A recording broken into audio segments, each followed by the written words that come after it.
Hello good evening everyone. मैं doctor Swati Sharma English सूत्रा में आप सभी का स्वागत करती हूँ। और आप सभी में जो भी दो चार लोग देख रहे हैं, और सही भी है यार, दो चार लोग ही देखो, सीट्स भी तो कम है। सारे देख लेंगे तो सिलेक्शन सबका हो जाएगा, सबका थोड़ी हो पाएगा। सही है, बिल्कुल। दो चार लोग ही देखो इसे, serious aspirants only.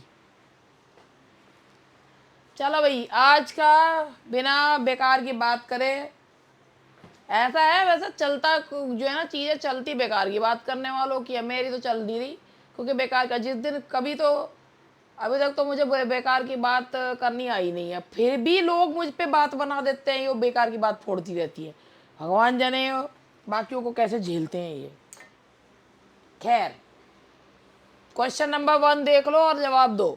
In which poem did Keats show a deeper insight into life. मैं साइड में मैं भी आ जाऊं, इधर को आ जाती हूँ। In which poem did Keats show a deeper insight into life and its related problems? The eve of Saint Agnes, the fall of Hyperion, a dream, Lamia, ode to psyche.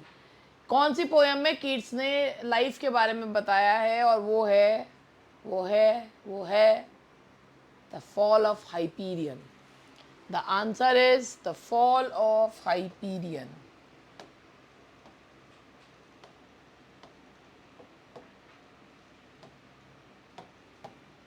That is the fall of Hyperion. Where do Porphyrio and Medline appear? Porphyrio और Madeline आपको कौन से work में देखने को मिलेंगे? कौन से वर्क में बताओ? वो है आपके the eve of Saint Agnes में। The answer is the eve of Saint Agnes. ये पेपर का लेवल मॉडरेट लेवल का पेपर है बिल्कुल। In which poem did Keats show his own love for Fanny? वैसे तो कीट्स ने अपना प्रेम उनके लिए कई सारे उसमें करा है, लेकिन इनमें से किस में है? Ode to melancholy, ode on indolence, ode to Psyche, la belle dame सांस मर्सी। तो अब ला बेले डेम सांस मर्सी को ये भी मान सकते हैं कि उसमें उन्होंने उसकी एक डिसेप्टिव नेचर को दिखाया है। तो इनमें से सही जो आंसर है ये है, that is La belle dame सांस मर्सी। That is. फिर एक ये बहुत ही फेमस जो है वो लाइन है, she dwells with beauty, beauty that must I. और ये लाइन किस में से ली गई है? This line is taken from, और ये लाइन है आपकी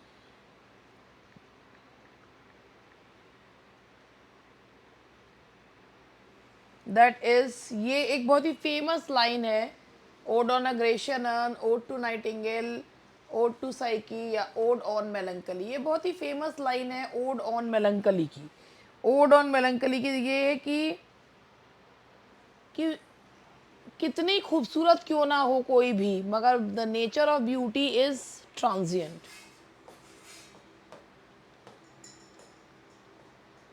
इन which poem does Shelley show humanity and nature are to be unified? Alastor, Queen Mab, the Cenci, the revolt of Islam, जो इनकी शुरुआत की पोएम है, जिसमें इन्होंने अपने मतलब बहुत ही, आज लाइट वालों को लगा कि क्लास मैंने इस समय लगाई है इसलिए अब लाइट भगाई है। And the answer is B, Queen Mab. The answer is B, Queen Mab. Our sweetest songs are those that tell of saddest thought। ये एक पैराडॉक्सिकल स्टेटमेंट है, और ये this line is taken from, ये line कहाँ से ली गई है? Our sweetest songs are those that tell of saddest thoughts, ये लाइन है शेले की पोएम टू अ स्काईलार्क की। This is a line from to a skylark. For whom did Shelley write the Indian Serenade? And that is Miss Sophia Stacey. That is Miss Sophia Stacey.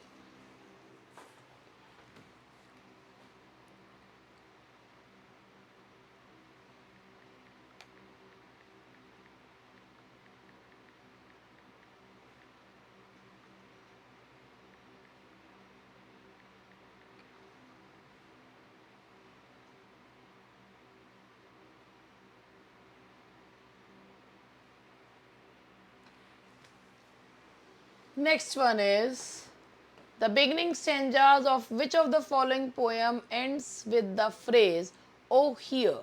Ode to a Nightingale, Ode to Autumn, Ode to the West Wind, या Thyrsis? Opening stanzas जिसके हैं वो हैं ode to the west wind की. The answer is ode to the west wind. Shailesh, the revolt of Islam is dedicated to. Revolt of Islam dedicate है William Godwin, Leigh Hunt, Southey या Mary Shelley. तो भाई इसका सही जवाब जो है वो कहीं उनके ससुर जी के डेडिकेट नहीं करी है, उन्होंने अपनी पत्नी को ही करी है, and that is Mary Shelley. Mary Shelley, that is Mary Shelley. Shelley's Adonis was written in the year 1820-24. भाई देखो कीट्स की डेथ से याद रखना है कि एडोनिस जो है वो कीट्स की मृत्यु के उपरांत लिखी हुई उनकी जो है एलिजी है, पेस्टोरल एलिजी है. तो जब कीट्स की मृत्यु के उपरांत लिखी थी तो ये है 1821. That is 1821. Charles Lamb's a tale of Rosamund Gray is dedicated to. Charles Lamb की टेल ऑफ रोजामेंड ग्रे और बैगर जो है, जो एक उनका प्रोज वर्क है, that is dedicated to. That is dedicated to Marmaduke Thomson, Leigh Hunt, Ann Simmons या Mary Lamb. तो ये जो वर्क है it is dedicated to Marmaduke Thomson. That is Marmaduke Thomson. What was the original title of Charles Lamb's John Woodville? John Woodville का जो title है वो क्या है? Subtitle, original title, and that is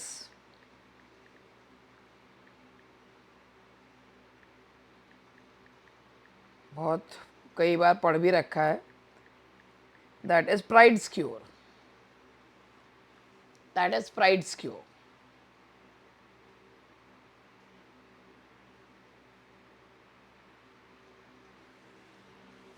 The answer is B, Pride's Cure. Pride's Cure.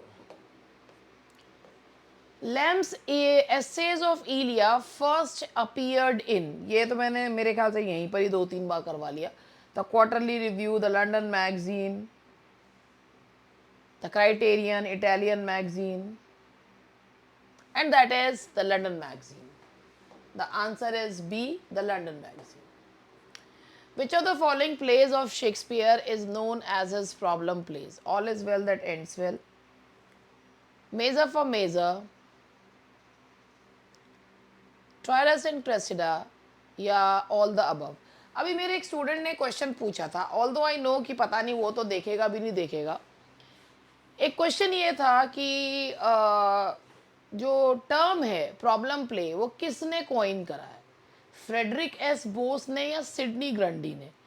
तो मैं आपको एक चीज़ बताऊं, ये जो टर्म है प्रॉब्लम प्ले, ये टर्म प्रॉब्लम प्ले जो है, ये टर्म जो है वो कॉइन करी है सिडनी ग्रंडी ने. ठीक है,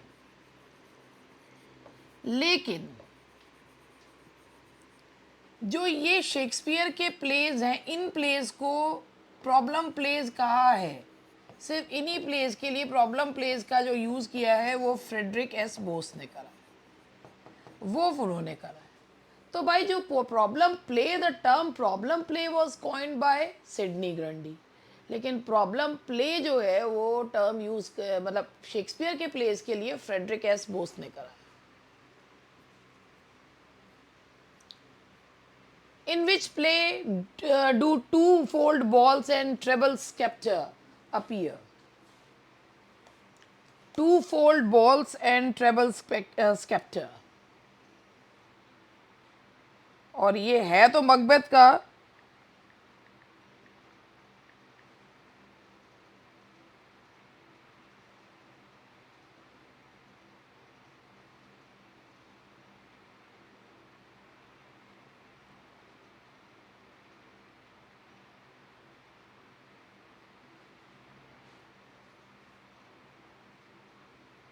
एक्ट 4 सीन फर्स्ट में है two fold balls and treble sceptres, royal regalia carried by the ghostly kings in Banquo's lineage. तो ये है मकबेथ. इसका सही जवाब है आपका Macbeth. That is Macbeth. Who wrote Oxford in vacation, Charles Dickens, Charles Lamb, Matthew Arnold, Charles Lamb या Mary Lamb. अब यहाँ पर स्टूडेंट्स ये कंफ्यूज हो जाते हैं कि भाई ये चार्ल्स लैम और मैरी लैम ने लिखा है या ये जो है खाली चार्ल्स लैम में लिखा है। तो यहाँ पर इसका बिल्कुल ये जानना ज़रूरी है। ये ऐसे लिखा गया है, Oxford in vacation is written by Charles Lamb. Praise of chimney sweeper is full of, praise of chimney sweeper जो कि उनका एसे है, it is full of humour and pathos. The answer is C, humour and pathos. Lamb's only successful work after retirement was, after retirement जो Lamb का successful work था वो कौन सा था? आप ऑप्शन देख लो, तब उसके बाद आप जवाब देना, फिर मैं भी दे दूंगी।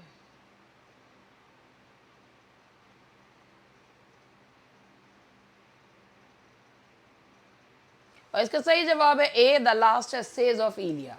The answer is A, last essays of Elia. Which river's name is mentioned by Dickens in great expectation? पहले ऑप्शंस देख लो, फिर उसके बाद बताना। क्या ये गंगा है? हो भी सकती है भाई।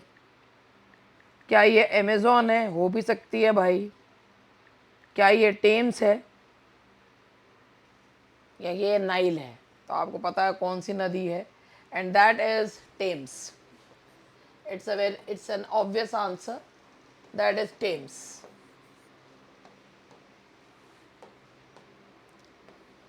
Which character is arrested for the robbery of Mr. Pumblechook in the novel Great Expectations? Option change हो गया क्या? ऑप्शन ही चेंज हो गया है। खैर आप ऑप्शन देखिए, इसमें ये ऑप्शन चेंज हो गया है, तो मुझे आपको ऑप्शन दोबारा से बताना पड़ेगा। जो गागरी, बेंटले ड्रमल, एबल मैगविच या पिप?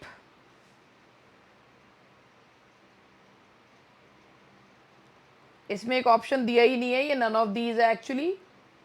इसका जो सही जवाब है वो है ऑर्लिक।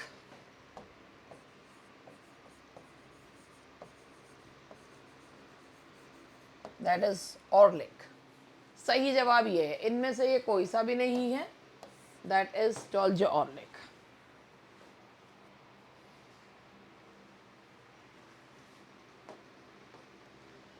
क्रोनोलॉजिकल नॉवल के ऑर्डर पूछे गए हैं, देख लो भैया और बता दो सही कौन सा है।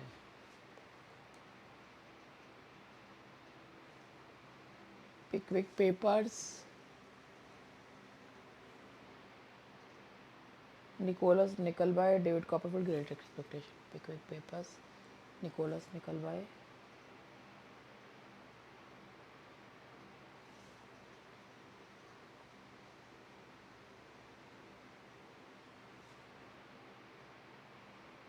बी होना चाहिए।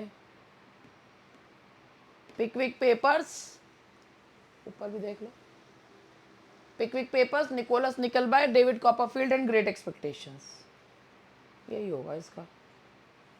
That is B, the answer is B.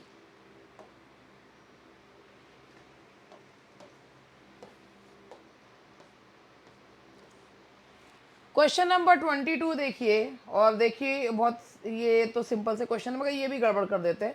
Ram differs dash you on this point, Ram differs with you, differ with, तो Ram differs with you. My brother is quite ignorant dash the fact, my brother is quite ignorant dash the fact, and that is of, that is of. My brother is quite ignorant of the fact, and the next one is he is blind dash his own faults, he is blind dash, तो blind के साथ आएगा he is blind to his own faults। he has no affection dash his father, he has no affection for his father, he has no affection for his father। ये prepositions हैं, He lived amidst the untrodden ways. She lived among the untrodden ways. William Shakespeare की poem है. He lived amidst the untrodden ways to ride a lake that lead, a bard whom there were none to praise and very few to read. अब देखो भैया, बुराई तो सभी की करते हैं. ये पैरोडी करी गई थी line she dwelt among the untrodden ways की, वर्ड्स यूज्ड फॉर वर्ड्सवर्थ. किसने करी थी ये parody? S T. Coleridge, Hartley Coleridge, Robert Southey, Lord Byron. किसने करी थी? तो ये देखो, कॉलरिज तो जो है बुराई करेंगे नहीं वर्ड्सवर्थ की, तो ये किसने करी थी? कौन थे ये हार्टले कॉलरिज? एक्चुअली ये ऑप्शन है, इसका आंसर है इसका हार्टले कॉलरिज. अब ये हैं कौन हार्टले? ये एक्चुअली सैमुअल टेलर कॉलरिज के बेटे थे. That was Samuel Taylor Coleridge son, Hartley Coleridge.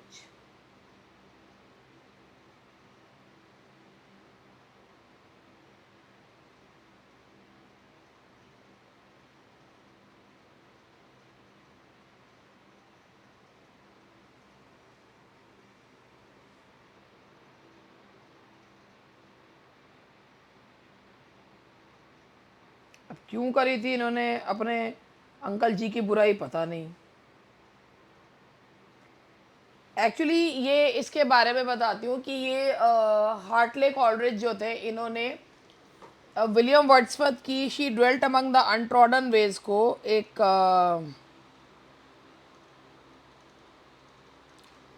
Magazine थी the inspector, literary review and magazine.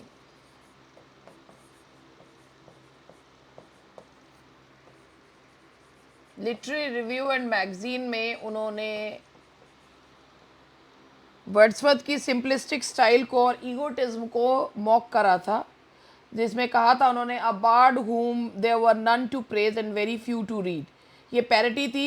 ये इस पैरोडी का टाइटल है ऑन विलियम वर्ड्सवर्थ और simply imitation. On William Wordsworth या सिंपली इमिटेशन. तो उन्होंने अपने अंकल जी की ऐसे मजाक उड़ाई थी.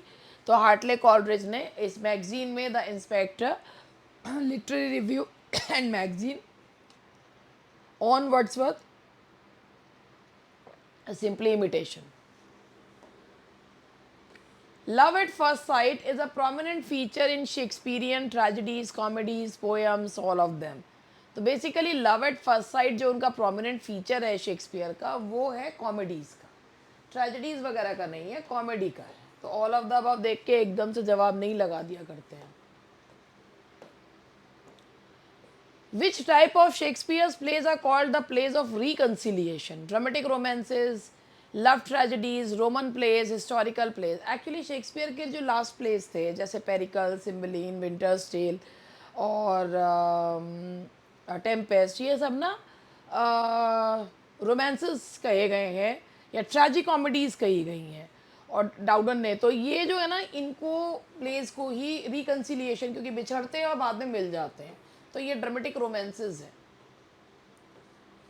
Venus and Adonis, the rape of the Lucrece, the phoenix and the turtle, the passionate pilgrim. देखो वीनस एंड एडोनिस जो है ना, वो 6 लाइन स्टेंजा में लिखी है. रेप ऑफ ल्यूक्रीज राइम रॉयल में है. Phoenix and the turtle non dramatic allegorical poem है. और द पैशनेट पिलग्रिम जो है वो विलियम जैगर्ड के द्वारा है. तो इसका आंसर 3412 होगा. That is 3412. ठीक है जी. What is the feminine form of friar? Friar का फेमिनिन फॉर्म क्या होगा? Eve, monk, nun, queen.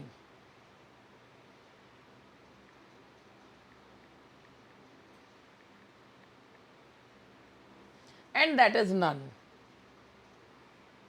That is none.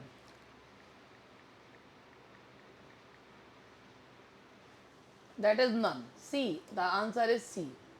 Question number 31. What is the plural form of apparatus?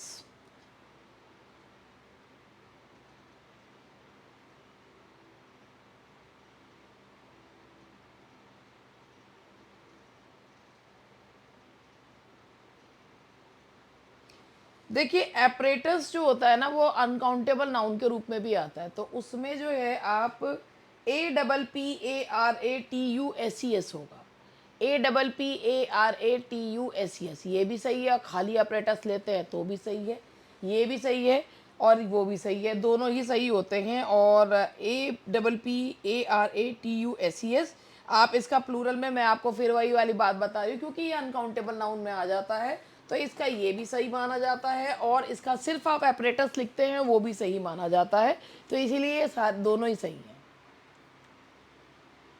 A hermit has no desire dash materialistic, desire के साथ कौन सा preposition लगता है? For.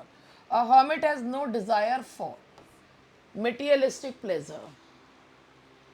What does she eat? Change into passive voice. देखो भाई, मैं इसका एक बहुत सही तरीका सा बताती हूँ, और ये है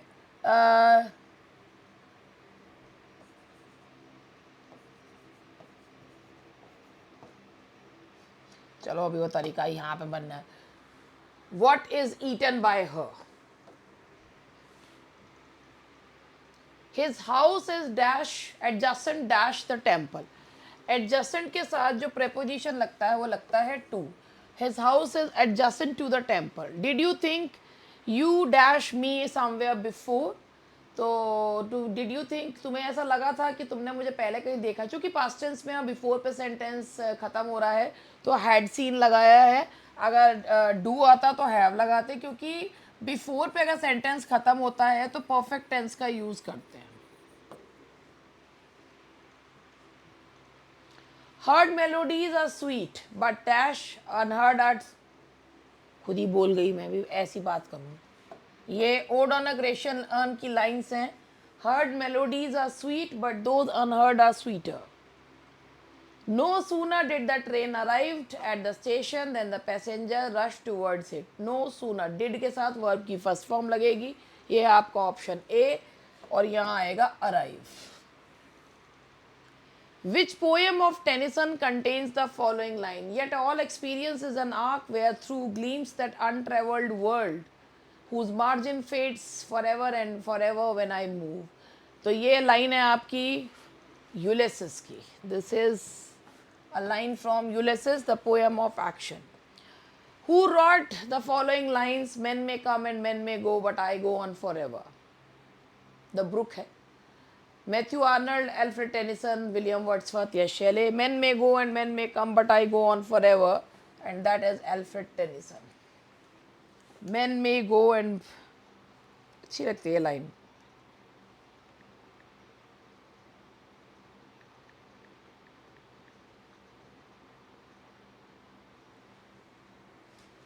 चलो आगे बढ़ते हैं. The title of Hardy's novel, Far from the Madding Crowd, has been taken from the Far from the Madding Crowd, The Solitary Reaper, The Deserted Village, Lycidas, Elegy Written in a Country Churchyard. Elegy Written in a Country Churchyard.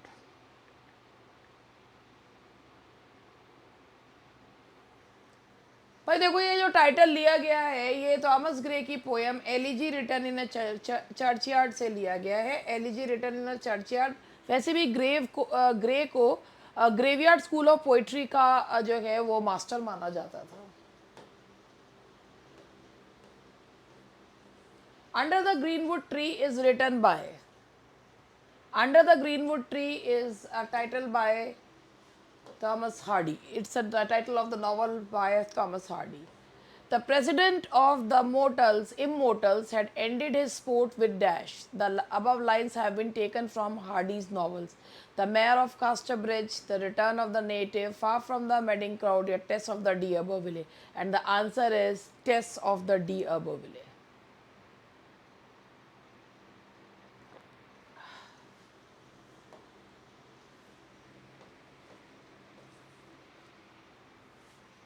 And ended his sport with Tess. Phillotson in Jude the Obscure feels dash and dash are extraordinary similar when he says they seem to be one person split in two. And that is Jude and Sue. That is Jude and Sue. The answer is C, Jude and Sue.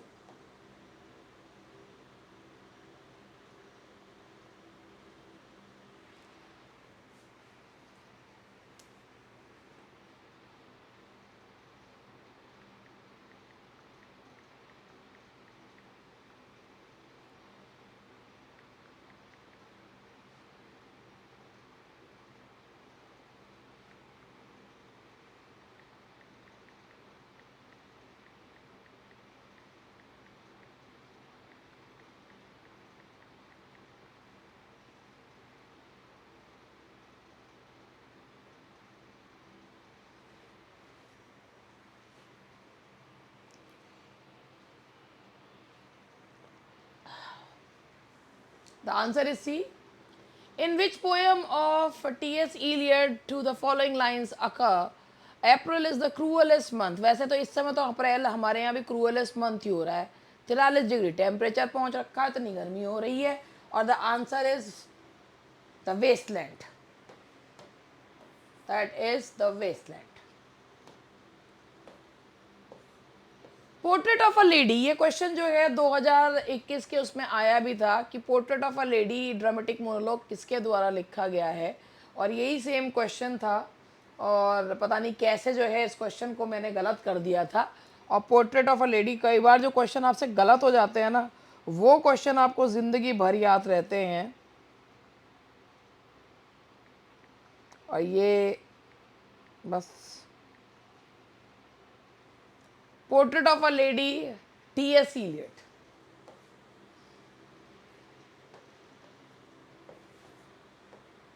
और गोला भरते ही याद आया था मुझे, बेटा गलत भर गया गोला. From which of the following poems the given lines are taken? Here we go round the prickly pear, prickly pear, prickly pear. Here we go round and 5 o'clock in the morning. ये T.S. Eliot की poem The Hollow Man, Hollow Man की lines हैं. That is The Hollow Man. The Hollow Man की lines हैं. In which critical essay did Eliot make the following statement? The historical sense compels a man to write not merely with his own generation in his bones, but with the feeling that the whole of the literature of Europe, from Homer, has a simultaneous existence and composes a simultaneous order. Tradition and the individual talent, the metaphysical poets, both of these are none of these.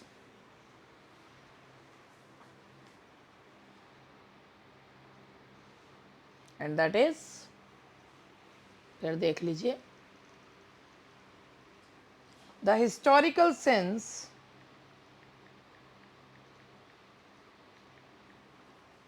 compels a man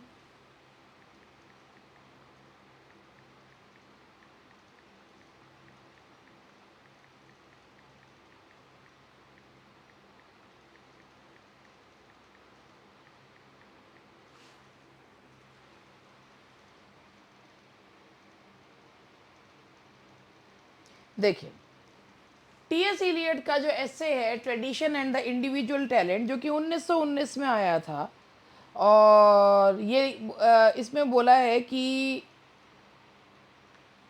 writer को अपनी जगह जो है वो इतिहास में, अपने writer को अपनी जगह जो है वो इस समय समझनी चाहिए, और पास्ट की ग्रेटनेस के साथ जो है उसको अपनी प्रेजेंस दर्ज करानी चाहिए. यानी कि उसे केवल अपने ही समय के बारे में नहीं, पास्ट के राइटर्स के बारे में भी पता होना चाहिए. तो ये जो लाइन है ये उन्होंने यूज़ करी है ट्रेडिशन एंड इंडिविजुअल टैलेंट में. The expression I do not love, I cannot love, it is not in my nature to love appears in, ये कमला दास जी की पोयम है. And the answer is the sunshine cat. According to Arnold, touchstone help us test truth. Touchstone method जो दिया है वो Arnold के द्वारा दिया गया. ये टचस्टोन होते क्या है? The purpose of passages of lyric poetry, passages from ancient poets, the lines and expression. ये ना बी और सी में स्टूडेंट्स कंफ्यूज हो जाते हैं. एक्चुअली ये सिर्फ लाइन्स हैं जिसको उन्होंने कसौटी माना है, और जिससे उन्होंने सोचा है कि इन लाइन्स से अगर और राइटर्स की जो वर्क्स है वो मैच करते हैं तो वो लायक हैं कि उन्हें ग्रेट पोएट्स की कैटेगरी में रखा जाए, अन्यथा नहीं. And the last question for today, who among the following Victorian poets is the most sensitive to the conflict between the old and the new? Tennyson, Rossetti, browning या Swinburne. तो जो कि विक्टोरियन एज के एक representative poet माने जाते हैं, and the answer is A, Tennyson. तो विक्टोरियन कॉम्प्रोमाइज़ के पोएट भी कहलाते हैं वो. तो ये था हमारा आज का सेशन. बस आज का सेशन यहीं तक. बाकी अब एक नए पेपर के साथ मिलती हूँ आपसे कल.